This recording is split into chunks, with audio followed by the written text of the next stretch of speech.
नमस्कार, मैं स्नेहा आपकी होस्ट एक बार फिर से आपका स्वागत करती हूँ आपके अपने चैनल डर का घर में। आज जो मैं कहानी आपके लिए लेकर आई हूँ ये कहानी है प्रभा की, और ये कहानी आज से करीब 70 से 80 साल पुरानी है।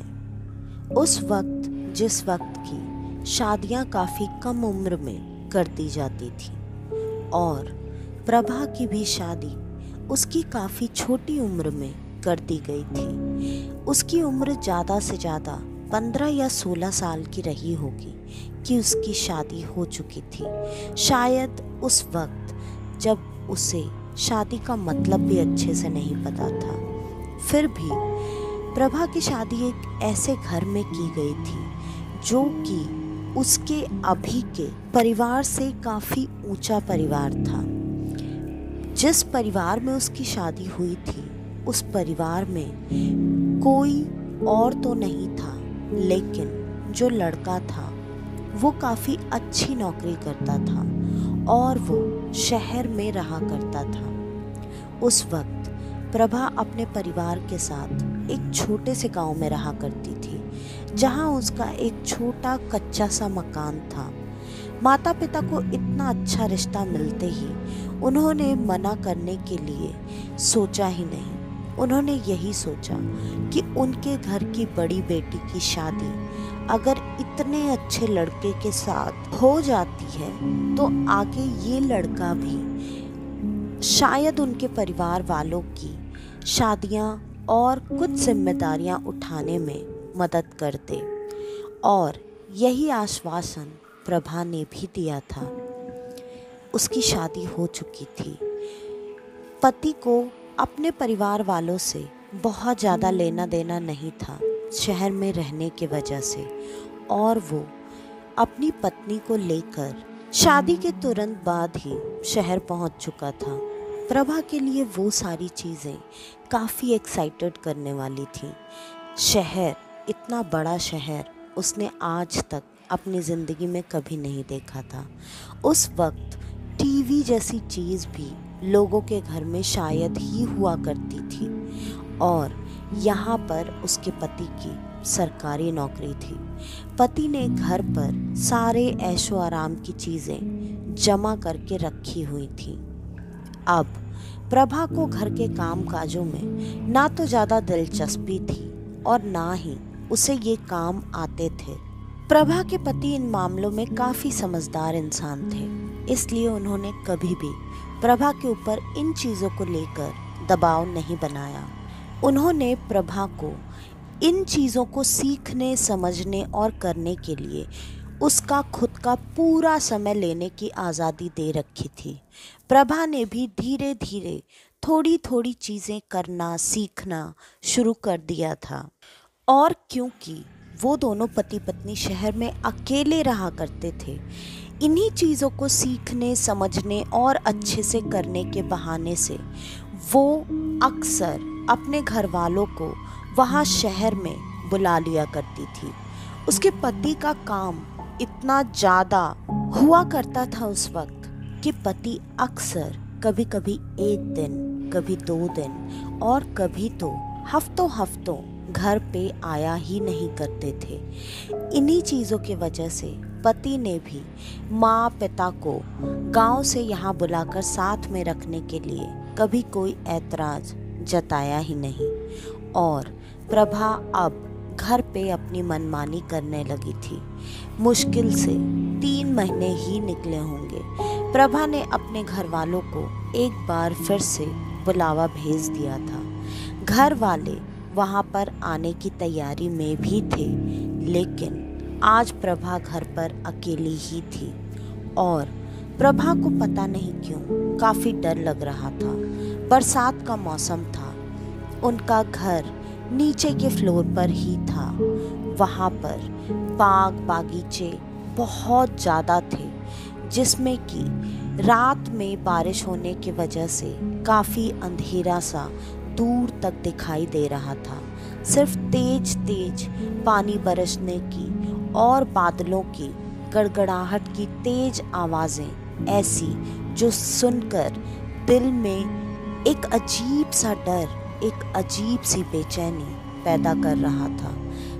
वो खिड़की को बिना खोले हुए उस पर बैठकर सामने बाहर का नज़ारा देख रही थी। इतना काफ़ी नहीं था उसके डरने के लिए कि तब तक अचानक इलेक्ट्रिसिटी चली गई, पावर कट हो गया। चारों तरफ जो थोड़ी बहुत रोशनी नज़र भी आ रही थी, अब वो रोशनी जा चुकी थी। पूरी तरह से वो शहर अंधेरे में डूब चुका था। अंधेरे और सुनसान रात की वजह से ये बारिश और बादलों की आवाज़ अब इतनी भयानक लग रही थी जैसे कि कोई घर में ही बैठकर नगाड़े तेज तेज कान के सामने बजा रहा हो। बिजली की चमक से कमरे में अचानक कभी पूरी रोशनी आती और कभी एक झटके में चली जाती। इसी रोशनी में वो बैठी बैठी खिड़की के बाहर निहारने की कोशिश ही कर रही थी। तभी अचानक फिर से बिजली चमकी और उसी चमक में उसे खिड़की में शीशे पर एक औरत का प्रतिबिंब दिखाई दिया। जो औरत सुहाग के जोड़े में सजी हुई थी, लेकिन उसका शरीर पूरी तरह से जला हुआ था, जिसके वजह से उसका चेहरा काफ़ी भयानक लग रहा था। और बिजली की रोशनी जाते ही वो चीख कर जोर से चिल्लाई और दोबारा जब बिजली चमकी तो उसे ऐसा कुछ भी दिखाई नहीं दिया। फिर भी उसने अपने मन की तसल्ली करने के लिए एक बार लालटेन उठाकर पूरे घर का एक चक्कर लगा लिया, लेकिन पूरे घर में ऐसा उसे कुछ भी दिखाई नहीं दे रहा था।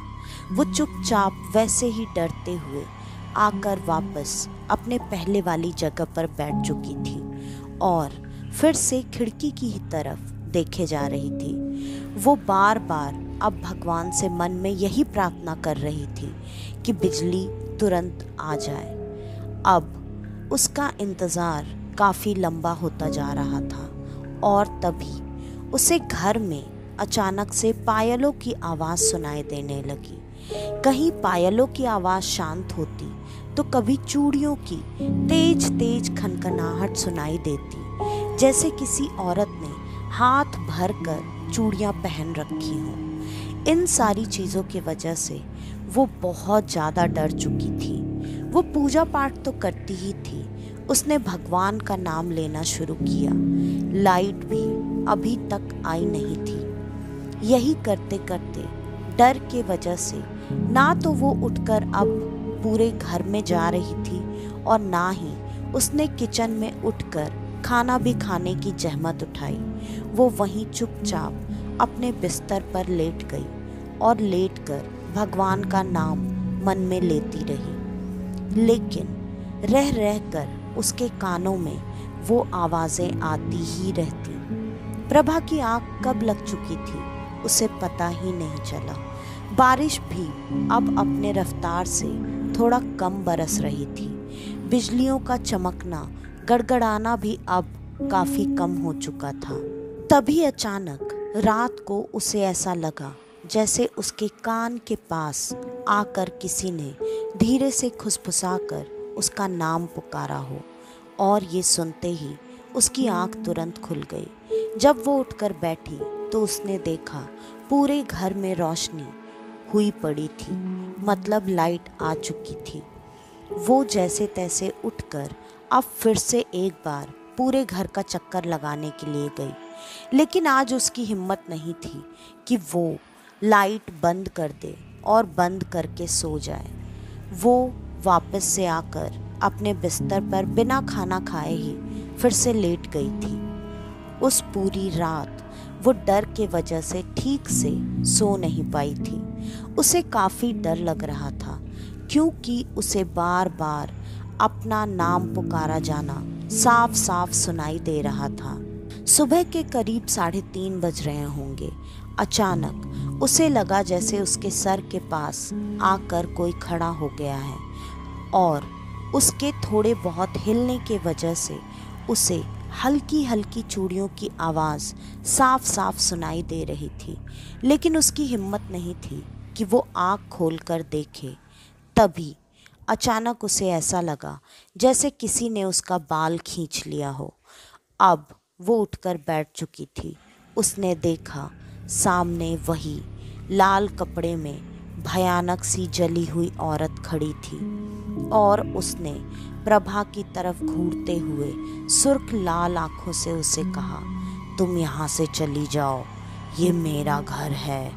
ये सुनते ही प्रभा डर के मारे बेहोश होकर वहीं बिस्तर पर गिर चुकी थी। अगले दिन सुबह उसके माता पिता आ चुके थे और माता पिता को देखकर प्रभा उनसे लिपटकर जोर जोर से रोने लगी और उसने अपनी माँ को सारी बातें बता दी। माँ ने ये पूछा, इससे पहले तुम्हें कभी ऐसा कोई एहसास हुआ था क्या? प्रभा ने कहा, नहीं। अब माता पिता को ये लग रहा था कि शायद ये उनकी बेटी का वहम ही है, इसलिए माता पिता ने भी इन चीज़ों में कोई कार्यवाही करना उस समय ज़रूरी नहीं समझा। और अब माता पिता के होने से प्रभा के अंदर थोड़ी हिम्मत आ चुकी थी, क्योंकि प्रभा की माँ हमेशा प्रभा के साथ ही रहा करती थी। यहाँ तक कि रात में भी वो प्रभा के साथ ही सोया करती थी। 2 रातें ऐसे ही अच्छे से निकल चुकी थी। अब कहीं ना कहीं प्रभा के दिमाग से, मन से उस भयानक औरत का डर भी जा चुका था। एक दिन माँ और बेटी दोनों सोए हुए थे और अचानक प्रभा को फिर से वैसे ही वही आवाज़ सुनाई दी जो कि प्रभा का नाम लगातार पुकार रही थी। प्रभा उठकर बैठ चुकी थी। उसने अपने माँ को उठाने की कई बार कोशिश की, लेकिन माँ की नींद नहीं खुल रही थी और अब प्रभा काफ़ी डर रही थी कि तभी अचानक उसे वही औरत सामने खड़ी दिखाई दी और अब प्रभा चाहकर भी ना तो हिल पा रही थी और ना ही कुछ बोल पा रही थी। अगली सुबह जब प्रभा की नींद खुली तो उसे सब कुछ नॉर्मल ही नज़र आ रहा था। माँ ने जब प्रभा को नहा धोकर तैयार होने के लिए कहा, तब आज प्रभा बहुत अलग तरीके से तैयार हुई थी। उसने साड़ी भी काफ़ी अलग ढंग से पहनी थी। माँ ने उसे ऐसे तैयार होते देखकर सवाल किया और ये पूछा, बेटा तुम्हें आज ऐसा क्या हो गया है? तुमने आज अजीब तरीके से साड़ी क्यों पहनी है? लेकिन प्रभा ने इसका कोई जवाब नहीं दिया। उसने बस अपनी माँ की तरफ गुस्से वाली नज़रों से घूर कर देखा और वहाँ से अपने कमरे में चली गई। आज उसके तैयार होने का, साज श्रृंगार करने का तरीका भी रोज से काफ़ी अलग था। आज उसने सिंदूर बहुत ही अलग लगाया था, मतलब ऐसा सिंदूर जो कि शादी के शुरुआती दिनों में लगाया जाता है। माँ जब अपनी बेटी के लिए नाश्ता और चाय लेकर कमरे में आई तो आज प्रभा का ये रूप देखकर माँ को भी काफ़ी अजीब लग रहा था और प्रभा किसी भी बात का कोई भी जवाब नहीं दे रही थी। वो बैठ भी बहुत अलग तरीके से रही थी। उसका चलना, उसके बात करने का तरीका, सब कुछ एक रात में ही पूरी तरह से बदल चुका था। अगर ये शायद उसकी माँ नहीं होती तो उसके इन तरीकों से ये बात साफ साफ समझ में आ रही थी कि ये अब प्रभा नहीं कोई और ही है। अब माँ को भी ये चीज़ें काफ़ी खटक रही थी। माँ ने कई बार ये जानने की कोशिश की, लेकिन प्रभा हर बार अपनी माँ को डांट कर, चिल्ला कर शांत करवा देती, जबकि प्रभा कभी भी अपने माँ से ऊंची आवाज़ में बात नहीं करती थी। शाम होते होते प्रभा का रूप काफ़ी अजीब सा बदलता जा रहा था। प्रभा अब काफ़ी थकी थकी और बीमार सी नज़र आ रही थी। प्रभा चुपचाप अपने बिस्तर पर बैठी हुई थी और बैठकर अपने घुटनों को अपने दोनों हाथों से पकड़े हुए थी। वो खुद को आगे पीछे की तरफ हिलाते हुए की आवाजें लगातार निकाल रही थी, जैसे कोई हुंकारे भर रहा हो। ये सारी चीजें काफी अलग थीं। आज प्रभा के पति भी रात होते होते घर वापस आ चुके थे। पति के घर पर आते ही प्रभा दौड़कर दरवाजे पर पहुंच गई और उसने अपने पति को आज एक ऐसे नाम से बुलाया जिस नाम से उनके पति को शायद कभी कोई और बुलाया करता था। उन्होंने कहा, भोले बाबा, आप घर आ गए? मैं आपका कब से इंतज़ार कर रही थी। ये बात और ये नाम सुनते ही उसके पति के होश पूरी तरह से उड़ चुके थे और उन्होंने प्रभा को उसका नाम लेते हुए ये कहा, तुम मुझे इस नाम से क्यों बुला रही हो और ये नाम तुम्हें कहाँ से पता चला? ये बात सुनते ही प्रभा के माता पिता को काफ़ी अजीब लगा और अब प्रभा के माता पिता ने प्रभा को छोड़कर उसके पति से सवाल जवाब करना शुरू कर दिया।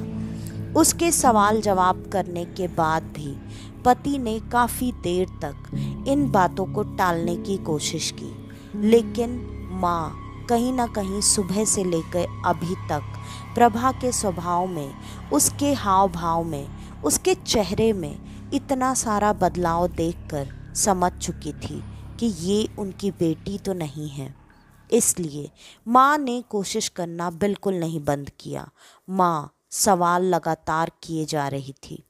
आखिरकार प्रभा का पति परेशान होकर उन दोनों को एक जगह बिठाकर कुछ बात बताने की कहने लगा। वहीं सामने प्रभा भी बैठी हुई थी और जब उसका पति ये बातें अपने सास ससुर को बता रहा था तो प्रभा वहाँ सामने बैठकर लगातार पागलों की तरह हंसे जा रही थी। उसके इस हंसी में भी एक अजीब सी बात थी जो कि काफ़ी डरावनी थी। पति ने बताया कि उसने आप लोगों से एक बात हमेशा से छुपाई है। ये मेरी पहली शादी नहीं है, इसके पहले भी मेरी शादी हुई थी और मेरी वो पत्नी काफ़ी गुस्से वाली थी और वो बहुत बड़े घर की बेटी होने के वजह से उसे अपनी किसी भी चीज़ों में बंटवारा करना या फिर उसके किसी चीज़ को कोई बिना उससे पूछे हाथ लगाए, इन छोटी छोटी बातों पर भी इतना गुस्सा आया करता था कि वो सारा घर सर पर उठा लिया करती थी।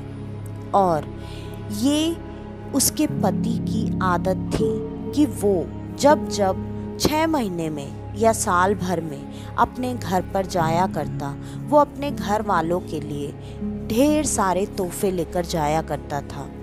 ऐसे ही एक बार उसे अपनी पत्नी को छोड़कर वहाँ अपने घर पर जाना था। एक तो ये बात उसकी पत्नी को बिल्कुल नहीं पसंद थी, फिर भी वो जैसे तैसे मुंह फुलाकर, गुस्सा होकर, चिढ़कर चुप लगा जाया करती थी। लेकिन इस बार प्रभा के पति ने ऐसी गलती की थी। वो जब घर जा रहा था उसे अपने बहन के लिए साड़ी लेनी थी, लेकिन काम में काफ़ी व्यस्त होने के वजह से उसे शॉपिंग करने का टाइम नहीं मिला। तो उसने अपनी पत्नी के बक्से को खोलकर उसमें से जो साड़ी उसे पसंद आई थी वो साड़ी उठाकर बिना अपनी पत्नी से पूछे बताए रख ली थी और वो साड़ी ले जाकर अपनी बहन को दे दी थी। उसके घर पर वापस आने के बाद कुछ दिनों में जब ये बात उसकी पत्नी को पता चली तो उसने इस बात का काफ़ी बड़ा बखेड़ा खड़ा किया। उसने पूरा घर सर पर उठा लिया था। पति ने मनाने की बहुत कोशिश की। उसने कहा, मैं तुम्हें इससे महंगी, इससे सुंदर साड़ी ला कर दूंगा। और पति ये चीज़ें करता भी था, लेकिन वो कुछ भी सुनने को तैयार नहीं थी और लगातार गुस्सा करती रही, लड़ाई करती रही। पति को अगले दिन काम पर जाना था। पति काम पर चला गया। ये बात भी उसे बिल्कुल पसंद नहीं आई कि हमारे बीच में बात चल रही थी, मैं लड़ रही थी, गुस्सा थी, और वो ऐसे में मुझे अकेले छोड़कर चले गए। इतनी हिम्मत कैसे हुई उनकी। और कुछ ही देर बाद पति के ऑफिस में ये बात उसे पता चली कि घर पर उसकी पत्नी ने खुद को आग लगाकर आत्महत्या कर ली है। अब ये खबर सुनते ही पति भागा भागा घर तक आया। जिन लोगों को ये बात पता चली थी, आस पड़ोस के लोगों ने दरवाज़ा तोड़कर पत्नी को बचाने की बहुत कोशिश की, लेकिन उनको भी ये बातें पता चलते चलते इतनी देर हो चुकी थी कि वो वहीं पर अपना दम तोड़ चुकी थी। ठीक उसी घर में, उसी कमरे में जिस कमरे में अभी प्रभा रह रही थी। और इस बात के सदमे से प्रभा के पति को काफ़ी बड़ा झटका लगा था।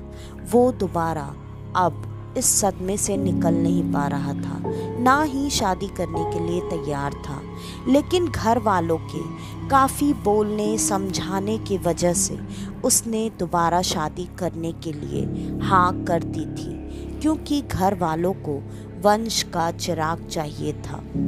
अब उसकी दूसरी शादी प्रभा से हुई थी। घर वालों ने ये हिदायत भी दी थी कि चाहे जो भी हो जाए, ये बात तुम अभी किसी से नहीं बताओगे।